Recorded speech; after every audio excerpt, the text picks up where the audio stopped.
Hey Falcons fans! We're heading into week 2 and the Falcons are looking to do something different than last year's matchup, so let's break down everything that's been going on here. Before we dive into today's crucial update, be sure to hit that like button to stay up to date with all the latest news and subscribe if you haven't already. We've got some big discussions coming up, so let's get to it. Alright, Falcons Nation, it's time to talk about something that everyone was excited about after our week 1 matchup. The Falcons' 18-10 loss to the Pittsburgh Steelers raised a lot of eyebrows, and there's one big question on everyone's minds. How concerned should we be about the team's approach to Kirk Cousins? Normally, one game into the NFL season isn't the time to hit the panic button. It's early, and many teams are still figuring things out, especially with the preseason being more of a warm-up exercise than a true performance indicator. However, the way the Falcons approached this game was anything but typical, and it left fans and analysts scratching their heads. A surprising offensive strategy. Let's break down what we saw.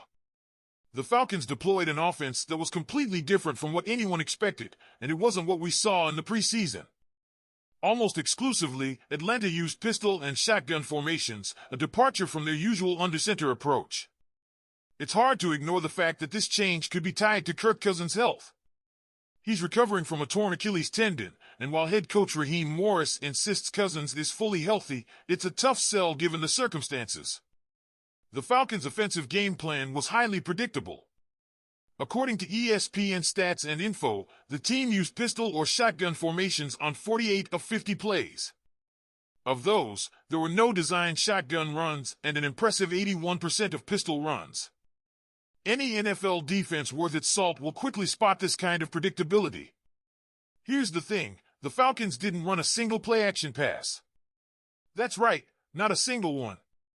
That makes it incredibly easy for defenses to focus on stopping the run when there's no threat of a play-action pass to mix things up. In fact, the Falcons were the only team in Week 1 to not run a single play-action play, according to Yahoo Sports. A departure from the preseason or a new norm? So what's going on here? Was this just a strategic decision for Week 1, or is it a glimpse of a new normal for the Falcons' offense?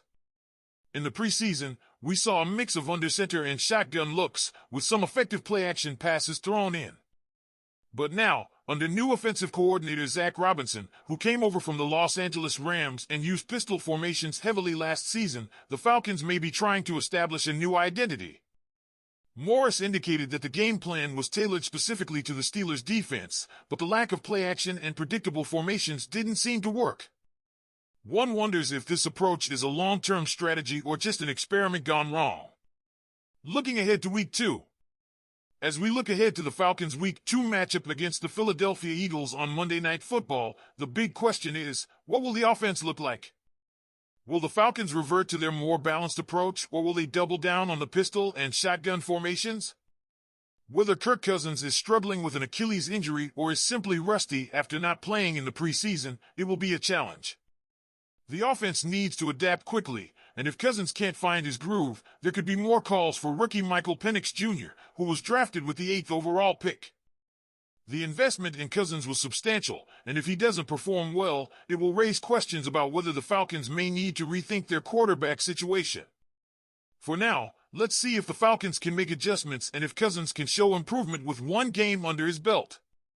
If they struggle again and return to Atlanta with a 0-2 record, the pressure will definitely start to mount.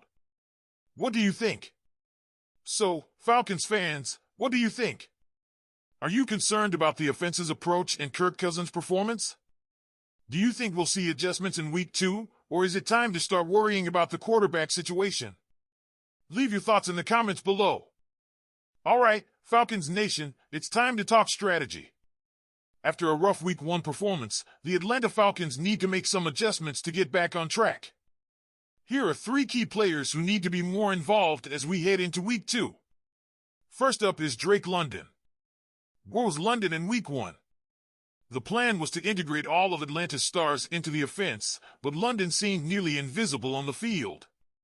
With Kirk Cousins struggling and looking less than 100% healthy, it's clear that London's lack of involvement is a major concern.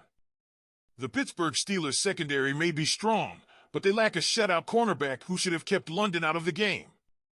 If Cousins is indeed healthy, then the coaching staff is to blame. Zach Robinson was brought in to run an offense similar to the Rams and 49ers, but the game plan looked more like Arthur Smith's predictable play calling. London should have seen more touches via simple slants or screens to get him into the game. Expect a better opportunity against the struggling Philadelphia secondary in Week 2. And second, Tyler Allgeier only had 3 carries in Week 1, but he managed an impressive 7 yards per carry. While Robinson is undoubtedly talented, Allgeier has proven to be a more punishing back, especially when the game plan involves running the ball between the tackles. The Falcons' offensive approach against the Steelers was overly simplistic, and Allgeier's skill set is perfectly suited for this type of play. With Robinson not creating the explosive plays expected and the Steelers' defensive line wreaking havoc, Allgeier should have a much bigger role. His hard running style could be just what the Falcons need to find some rhythm on offense. Last on the list, Kyle Pitts had a moment of note with a touchdown reception in Week 1, but his overall involvement was very limited. If Pitts is on the field, he needs to be the main focus of the offense. Getting consistent touches is crucial to unlocking his star potential. The game plan seemed to underutilize Pitts, especially when he was expected to be a key receiver alongside London and Robinson. Additionally, Pitts struggled with blocking duties, making life even more difficult for right tackle Caleb McGarry. To get the most out of Pitts, the Falcons need to include him in quick, high-percentage plays that can help get him and Cousins into a rhythm. So, Falcons fans, what do you think? Do you agree that London, Allgeier, and Pitts need to get more involved in Week 2? How do you think the Falcons should adjust their strategy to turn things around? Share your thoughts in the comments below. Now, to lighten the mood, it wasn't just the last match that got everyone talking. Freddie Falcon, our fearless mascot, stole the spotlight with a jaw-dropping feat that has now gone down in history. Before the game started, Freddie Falcon achieved the Guinness World Record for the highest indoor rope swing ever recorded. That's right, our mascot was launched from the top of the stadium, swinging high and spinning upside down, leaving the crowd in complete awe. The video of this epic moment took the internet by storm, racking up over 17.5 million views. Social media exploded with reactions. One fan shared, "That made my stomach churn," while another joked, "I would be screaming in that suit." The excitement even reached rapper Ludacris, who joked, "Challenge accepted." What did you think of Freddie Falcon's incredible feat? And remember, if you enjoyed this update, give it a thumbs up and hit that subscribe button for more Falcons news and analysis. Thanks for tuning in, and let's keep it moving forward. Go Falcons!